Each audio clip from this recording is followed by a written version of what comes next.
உறவுகளுக்கு அன்பான வணக்கம். அஸ்ஸலாமு அலைக்கும். இந்த மாதம் ரமலான் மாதம் என்று சொல்லப்படுகிறது.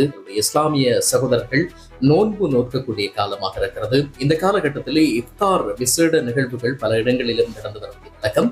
அப்படியான ஒரு நிகழ்வில் தான் நாங்கள் இங்கே சந்திக்கிறோம். பொதுவாக எங்களுடைய நண்பர்கள் வட்டத்துக்குள்ளே இருக்கக்கூடிய உறவுகள் அழைக்கின்ற போது அந்த இடத்தில் அவர்களோடு கூடி மகிழ்கின்ற ஒரு சந்தோஷம் என்பது மிகப்பெரியதாக இருக்கும். அதிலும் எங்களுடைய கல்லூரி காலத்து நண்பர்கள், கல்லூரி காலத்திலே எங்களுடைய சீனியர்ஸாக இருந்தவர்கள், எங்களுடைய சகோதர உறவுகள் அழைக்கின்ற போது அப்படி கூடி மகிழ்வதற்கான ஒரு வாய்ப்பு இன்றைய நாளிலே கிடைத்திருந்தது. ஒலிவில் லைட் ஹவுஸுக்கு போகக்கூடிய பாதை இருக்குது. அந்த இடத்துல இருக்கக்கூடிய ரிவர் கார்டன் அப்படின்னு சொல்லப்படக்கூடிய அந்த இடத்துல தான் நாங்க இயற்கையோட சங்கமிக்கிறோம். இந்த மாலை வேளையில நாங்க எங்களுடைய இஸ்லாமிய உறவுகள், இஸ்லாமிய சகோதரர்கள் நோன்பு திறக்கிற நிகழ்வுல கலந்து கொண்டு உணவருந்தி அவங்களோட கதைச்சு பேசி இருக்கிறதுக்கான ஒரு சந்தர்ப்பம் கிடைச்சது. விவசாய கல்லூரி குண்டசாலையில கல்வி கற்ற நண்பர்கள் கூட்டமாக இணைந்த ஒரு கூட்டமாக இருந்தது. இதுல 3 பேட்ச் இருந்தாங்க, ஜூனியர்ஸ் சீனியர்ஸ் அப்படின்னு சொல்லி. பொதுவா 2013 தொடக்கம் 15 வரையிலான காலப்பகுதியில நாங்க படிச்சிருந்தோம். அப்போ அதுல இருக்கக்கூடிய நானும் நண்பர் அசீமும் அதுல கலந்து கொண்டோம். அதே மாதிரி எங்களுடைய சீனியர்ஸாக இருக்கக்கூடிய எங்களை வழிப்படுத்திய, எங்களை வழிகாட்டின அந்த அண்ணாமார் அப்படின்னு சொல்லக்கூடிய சகோதரர்கள் பொதுவாக இதுல கலந்து கொண்டாங்க.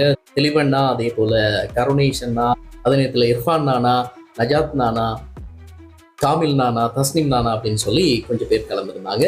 அதே நேரத்துல அவங்களுக்கு சீனியர்ஸா இருந்த சப்ராஸ் நானாவும் ரிப்கான் நானாவும் கலந்து கொண்டிருந்தாங்க. எனவே இப்படி 3 தலைமுறை என்று சொல்லலாம். அப்படி அவங்க அவ்வளவு பேரும் கூடி மகிழ்றதுக்கான ஒரு வாய்ப்பு கிடைச்சது. இதுல இருக்கக்கூடிய நிறைய நண்பர்களுக்கு வர கிடைக்கல. கூடுதலாக வெளிநாடுகள்ல இருக்கக்கூடியவங்க அல்லது வேறு வேலைகளாக கொழும்புக்கோ வேறு இடங்களுக்கோ சென்று இருக்கக்கூடிய நண்பர்களால வர முடியல அப்படின்றதால வெளியிடங்கள்ல இருந்து நாங்க இந்த கொண்டாட்டத்துல, இந்த நிகழ்வுல கலந்து கொண்டதை பார்த்து ரசிச்சு அதுக்கான நிதி உதவிகளை செய்தவங்க நிறைய பேர் இருக்கிறாங்க.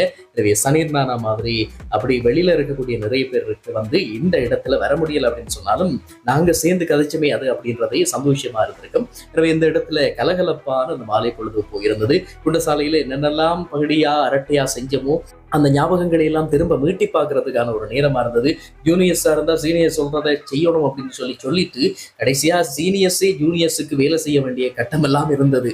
தெளிவன் அண்ணாவெல்லாம் நிறைய நாள் வருஷக்கணக்காட்சி கண்டு அப்படின்னு இருக்கு நேரத்துல இந்த இடத்துல அவரோடையும் சந்திச்சு பேசுறதுக்கான வாய்ப்பு கிடைச்சது. அவர் எப்பவுமே நகைச்சுவையா, நக்கலா, நையாண்டியா பேசக்கூடியவர். எனவே ஒரு குறிப்பிட்ட சில மணி நேரம் இந்த மாலை பொழுதுல மகிழ்ச்சியா கழிஞ்சது.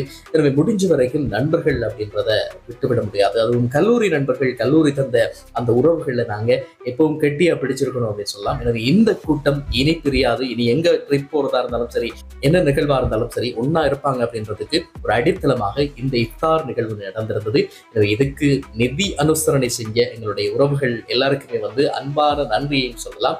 எங்களை அழைத்ததுக்காக இந்த தருணத்துல அன்பான நன்றி. உங்களுடைய வேண்டுதல்கள், உங்களுடைய தொழுகைகள் எல்லாமே நல்லபடியாக அமையட்டும் அப்படின்னு சொல்லி வாழ்த்துக்களை, பிரார்த்தனைகளை மேற்கொள்றோம்.